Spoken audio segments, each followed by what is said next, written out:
도매시장이 활성화되기를 원하는 상황인데요. 작년에 실적을 이렇게 좀 분석을 해보니까 2008년보다는 금액적으로는 청과만 얘기하면 한 7.2% 증가한 상황이고요. 물량으로는 한 1.2%가 감소했습니다. 그러니까 생산 공급량이 제가 분석해 보니까 좀 줄어든 채소 쪽이 많이 줄었어요. 그래서 그런 영향으로 금액은 굉장히 올랐습니다. 단가가. 그래서 금액적으로는 7% 정도가 상승한 걸로. 그런데 중앙시장과 지방시장을 비교해 보니까 지방시장이 조금 더 어려웠던 것 같아요. 중앙시장은 한 8.5% 증가한 반면에 지방은 한 5% 증가, 물량은 한 2.5% 감소하는 정도로. 그래서 통계적으로도 중앙보다는 지방 도매시장이 좀 열악하다 이런 점들이 좀 나오는 것 같습니다. 그러면 이제 어떻게 활성화를 할 것인가 하는 측면에서 몇 가지 말씀을 좀 드려보면요. 우선 아까 발표하신 분들 굉장히 선진적으로 잘 해주시는데, 우선 제도 개선 방향에 맞추어서 경영을 이끌어가면 좋겠다 이런 생각을 좀 갖게 됩니다.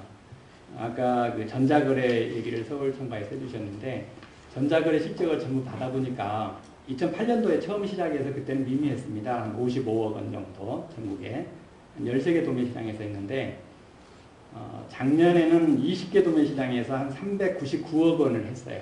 그러니까 한 6.3배나 증가한 그런 상황이고, 요거는 계속 늘어날 것 같다 이런 생각이 듭니다. 그래서 아마 점차적으로 사이버 거래 쪽에 신경을 좀 써보시면 그게 도움이 되지 않을까. 그래서 적극적으로 좀 대응할 필요가 있는데, 서울청과가 아까 보니까 84억을 하셨고요. 광주 수려청과가 한 34억을 했고, 꽤 많이 한 법인들이 있습니다. 농협 대전공판에도 많이 하는 케이스. 교육을 상당히 중시할 필요가 있겠다. 오늘 보니까 구리나 서울에서 발표하신 분들 보면 거의 다 교육이 굉장히 강하게 강조되는 걸 봅니다. 확실히 잘 되고 있는 시장을 보면요, 교육은 잘 돼 있어요. 교육이. 그래서 CEO부터 훌륭한 교육을 좀 받고, 그 다음에 직원들까지도 교육을 확산시켜가지고 이렇게 뭔가 인식이 달라지는 그런 시장. 그래서 교육이 잘 되는 시장이 확실히 발전한다. 이런 것들이 확실한 것 같습니다. 그래서 예를 들면 구리공사 또 서울청과 잘하지만 또 인천농산물도 잘했어야 되니까 중도메인 경매에서 해외연수 이런 거 보내주시고 아주 잘하고 있었습니다. 그 다음에 이제 한 가지만 더 붙이자면 평가를 의식한 경영도 좀 필요할 것 같아요. 평가가 이제 매우 강화될 예정으로 보입니다. 그래서 한 10% 정도 하위가 되면 부진으로 이렇게 돼서 법상에 지정기간 동안 3회 이상 부진을 받으면 퇴출이 가능할 정도로 되는데, 그래서 이제 평가를 도외시할 수가 없어요. 근데 평가는 뭐냐면 공영도매 시장이기 때문에 정책적으로 끌고 가는 방향이 전부 평가 요소에 들어 있습니다.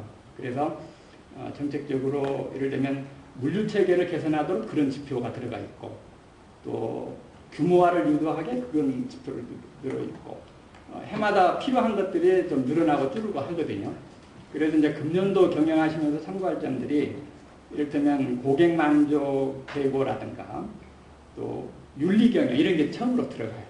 그래서 윤리 경영을 잘하면 이제 평가를 잘 받을 수 있는 그런 기관으로서 이게 도매시장의 활성화에 정말 좀 필요한 게 아니냐. 그래서 어떤 운영 모델을 만들어서 전국에 이렇게 전파를 해서 좀 전국의 도매시장들이 지역 명소화되면서 발전할 수 있는 길을 찾아보자. 이런 게 이제 저희 생각입니다. 그래서 앞으로 이제 도매시장을 이렇게 좀 위탁하는 데를 원하는 데가 있으면 제가 지속적으로 그거는 노력할 계획입니다.